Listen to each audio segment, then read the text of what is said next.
Hey, what's up, guys? So in this video, I'm going to respond to a viewer's question.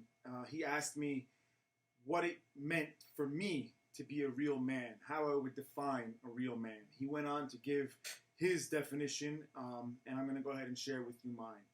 So most people in life don't really give much thought to defining a man. And likewise for myself, prior to this, I've never really thought about it.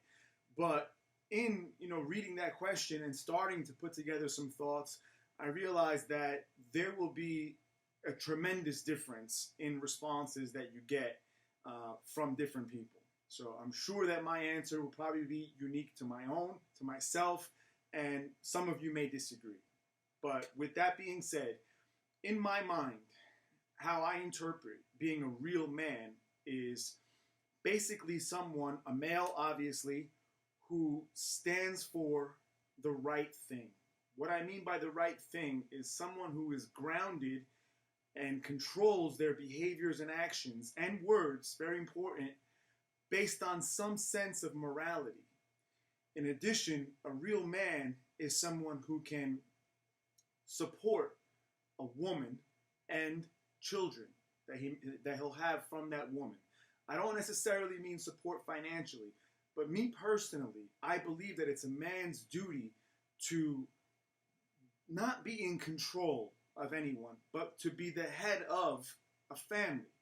For example, using myself, I am the head of my family.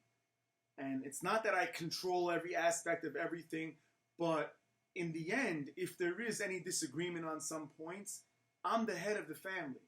My wife understands that she has submitted herself to my will, what I want, what I believe right. And I know a lot of people may not like this because these days everything's about equality and all this, but I don't see it as a negative that she's done that for me. And I actually think that that's probably the reason why I have been able to have such a long relationship and be in a successful relationship where most people I see are very, very unhappy. Married especially married men. They're very unhappy. I don't lie. That's another key component. I feel like these days people have accepted lies as part of life. In my definition of a real man has no reason to lie, ever. There's no reason to. What reason could there be for me to lie other than to first try to cover up behaviors or things or words that I've said that I should not have done, or to try to impress people? And I don't feel the need for that. And I don't think any real man should ever feel the need to do either one of those things. Going back to being the head of the family, I believe that a man has to have within him the ability to not only bring up his woman, but also to be a good father to children. And anyone can produce, anyone can procreate. It doesn't take any brains or it doesn't take any discipline or sacrifice to have sex, okay, to impregnate someone. That's not what makes someone a father as a male. Okay, what makes someone a father, and more importantly, a good father, is that they themselves have to have some code of ethics, some honor that they're going to pass on.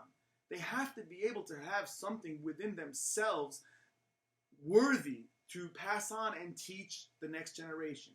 Unfortunately, with what I see today, everyone's having sex and just having kids, but they're not even adults for the most part. And being an adult doesn't necessarily have anything to do with age. It's mental maturity, okay? And of course they can't raise the next generation because they themselves are still lacking. They're not men. They're not real men. They have the minds of children. They're still very immature, and they're running around thinking it's cool to just have sex with as many girls as they can and talk like idiots and sag their pants and, follow trends and stuff. A real man will never, ever follow any kind of trend, all right? He can partake in all different kinds of things. He can go along in some aspects with what society and the times and the culture are demonstrating, but in the end, a real man has to be able to disagree with everyone, okay? There have been times in my life where I have stood my ground and stood alone in defiance of everyone It doesn't matter if the whole fucking country will disagree with what I'm saying and tell me I'm a fool or ridicule me or talk badly about me.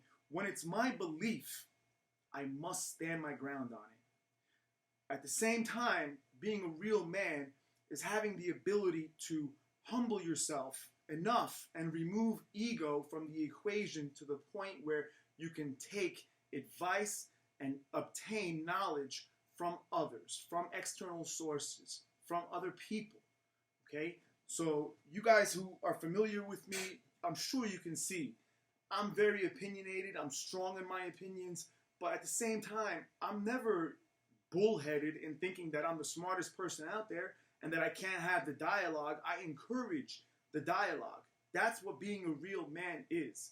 Having an opinion, but being smart enough to understand that there is a possibility that you are wrong, or that you have just been misinformed, or that you are lacking all the information required to formulate the best opinion. So, again, guys, there's so much involved in this, and it's a very difficult thing to answer. If you start thinking about it for yourself, it's not cut and dry that a real man is this. But these are just my thoughts, okay? A real man has to be strong. He has to be able to stand on his own. He has to be able to formulate his own thoughts. He has to maintain some level of morality and honor always. He should be respectful of women. He should learn and be able to bring women up. Any woman that he chooses to get himself involved with, he should be able to elevate her.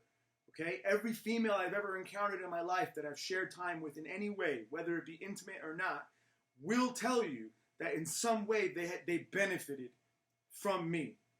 Whether we stayed together or not, in the end of that time in our lives that we were together, for whatever reason, they have acquired something positive from me, because I go out of my way to make sure that I share with any female whatever I have to offer them as far as developing their character or strengthening their character and possibly making them into a better person. Okay? I don't see that happening oftentimes with men. All right? Most of the men around me that I come across, in my opinion, again, and some of you may think I'm, full of myself for saying this, whatever you want to think. Most of the men I encounter are weak. Okay? They're weak, not only themselves, but they're very weak to females. And again, that doesn't fit within the definition of real man for me. It's not about power, but at the end of the day, any females that I'm close to do know, and I've told them, that there is a hierarchy. And in my mind, in my hierarchy, in the hierarchy of God even, which I subscribe to, there is order. And that order is that a man should be the head of his household, all right? The head of his household, and he should be able to have enough knowledge himself to raise up, elevate his woman, his wife, take care of her, okay? Guide her if she's off in any way, raise children with her, and live out his life in that way, with honor, with respect, with morals, conducting himself in a generally respectful way. A lot of you may say to me that I curse and I say a lot of crazy shit sometimes, and that's true. But taking away the words, the bad words, whoever decided that those words were bad, and the general gist of what I say in my message, I believe is respectful. Okay, I'm not out disrespecting people intentionally. However, if something I believe is received and interpreted as disrespectful to others, that's fine too. I can't retract. I can't retrace and back up and, start damage control and say, oh, no, I didn't mean that. No, that's not what real men do. Real men do not do that. I'll give anyone the opportunity to explain to me why I'm wrong. And if after that explanation I still feel that I'm right, then I'll stand on my ground always. All right? The last part of this is that in my mind, a real man must take care of himself physically. It's not all mental, all right? You must build yourself mentally, become strong mentally, emotionally, spiritually, but also physically. And physically, for whatever reason, seems to be the one these days that is lacking more so than any of the other ones. I don't know why. Maybe it's the technology generation. People just don't care. I don't know. But I see a lot of weak people. I see a lot of out of shape people. And in my mind, just someone being out of shape, terribly overweight or something, automatically I have lowered the level of respect I have towards this person when I see them, regardless of what comes out of their mouth. Because in the back of my mind, I'm always going to be thinking to myself, if this man doesn't even have the self-discipline, the self-control, the ability to fucking not stuff his face full of crap and work out as necessary to keep himself in shape, then how the fuck can I count on him for anything else? That's the simplest thing to do. So get it as a part of your mindset that you must train your body. You must maintain good shape and health. You should be strong, okay? And you should be educated. And you should not have dumbass opinions that are based on nothing. Make sure that when you speak, you don't sound foolish. It's better to not speak than sound like an idiot. So sometimes it's best to just leave conversations to others rather than interject something that you think may sound smart, but you really have no fucking clue what the topic is really about. All right? So I'm curious to your guys' opinions on this. How do you define a real man? And let me know if there's anything that I left out or anything you disagree with in what I've said. And thank you guys for watching.